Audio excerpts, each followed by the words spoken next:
Look out there, across the dust-choked plains of Africa or the dense, misty grasslands of Asia. There, a living relic, a creature that looks like it marched straight out of a prehistoric age, stands its ground. The rhinoceros. 2 tons of muscle, armor, and pure, unadulterated power. To us, they're often just a statistic, a symbol of the conservation crisis, or a fleeting image in a documentary. We see the thick skin, the formidable horn, the sheer bulk, and we think we understand them. We reduce them to a single word, tough. But what if we've been looking at them all wrong? What if the rhino isn't just an animal to be saved, but a master to be learned from?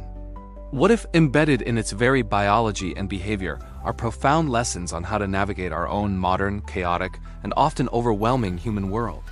Today, we're not just observing the rhino. We are going to decode its essence.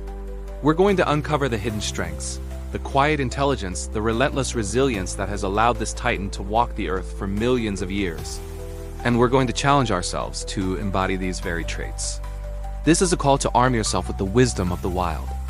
This is your invitation to discover your inner rhino. Let's begin with the most obvious feature. The skin. We look at it and we see a biological suit of armor, a shield 2 inches thick, capable of deflecting thorns, repelling the bites of predators, and weathering the harsh elements. We call someone thick-skinned, and we mean they are impervious, unfeeling, hardened to the world. But here's our first, and perhaps greatest, misunderstanding. Rhino skin is not a dead, insensate wall. It is a deeply complex organ, crisscrossed with a network of nerves and blood vessels. It is tough, yes, but it is also remarkably sensitive. It allows the rhino to feel the slightest breeze, sense the approach of a predator, or feel the gentle nuzzle of its calf. This is the paradox of the rhino. Its ultimate strength lies in this combination of immense protection and acute awareness. Now, translate this to our human experience. How do we approach the concept of thick skin? We often try to build walls. We try to become numb. We shut down, we build emotional fortresses to keep out the criticism, the negativity, the endless noise of opinions and judgments. But in doing so, we also wall ourselves off from the gentle breezes of connection, from the subtle nudges of intuition, from the very feedback that could help us grow. Our version of thick skin makes us less sensitive and therefore less alive. The rhino teaches us a better way. It doesn't block out the world. It filters it. It wears its armor not to hide, but to engage with its environment on its own terms. The flies buzz, the sun beats down, the thorny branches scrape. These are minor irritants, acknowledged but ignored. They are not worth a reaction. But the scent of water miles away, the sound of a potential threat, the signal that matters, these sensations get through. The rhino conserves its immense energy for what truly counts. So the question for you is this. What are you allowing to pierce your skin that is merely a fly? That snide comment in a meeting, that anonymous hate online, that casual doubt from a relative, are these the thorns you let draw blood, draining your focus and your spirit? The rhino's lesson is to let these things bounce off the hardened plates of your resolve. Your armor is your unshakable sense of self-worth, your core values, your mission. But simultaneously, keep your emotional skin sensitive to what truly matters. The trust of a loved one, the quiet voice of your own conscience, the critical feedback from a true mentor, the call of a meaningful opportunity. Be like the rhino, protected yet profoundly connected. Impenetrable to the trivial, yet exquisitely tuned to the essential. Now let's observe the rhino's lifestyle. It is largely a solitary creature. Unlike the constant, buzzing social interplay of a wolf pack or a primate troop, the rhino moves through its world with a powerful, self-contained silence. It doesn't need a constant chorus of validation from a herd. It is secure in its own presence. In our hyper-connected, socially mediated world, we have pathologized solitude. We call it loneliness. We see it as a void to be filled, a state of lack. We scroll through curated feeds of social gatherings, fearing we're missing out, our worth seemingly quantified by likes and shares.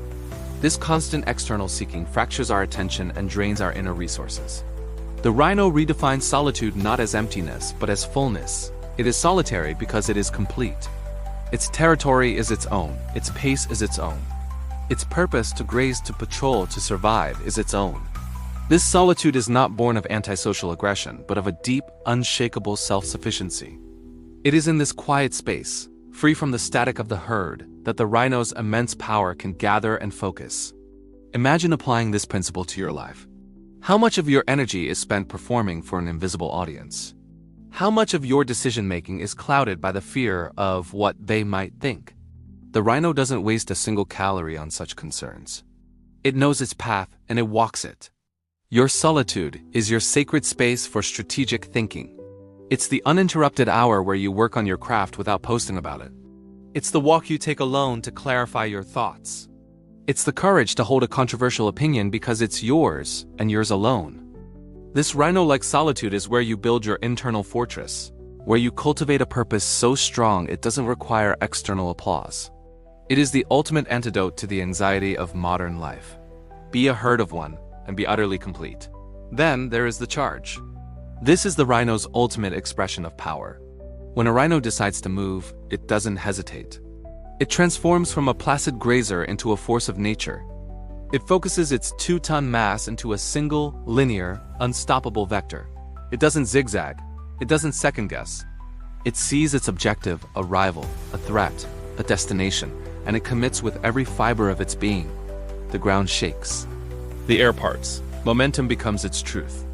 We, as humans, are often plagued by the curse of lateral movement. We start a project, then see another shiny opportunity and pivot. We set a goal, then get spooked by the first obstacle and divert our course. We diffuse our energy across a dozen different fronts, becoming busy but never truly effective. We are zigging when we should be charging. The rhino teaches us the power of singular, relentless focus. It doesn't have a dozen goals. It has one immediate objective, and it pours all of its legendary strength into achieving it.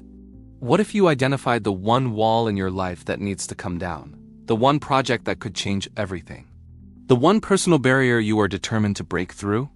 Now, what would it look like to channel your inner rhino? To stop dissipating your energy on distractions and to gather all your resources, your time, your creativity, your courage into a single pointed effort. To lower your head, so to speak, and charge.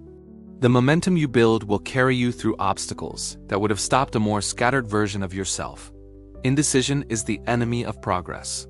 The rhino knows only direction. Finally, we must acknowledge the context in which the modern rhino exists.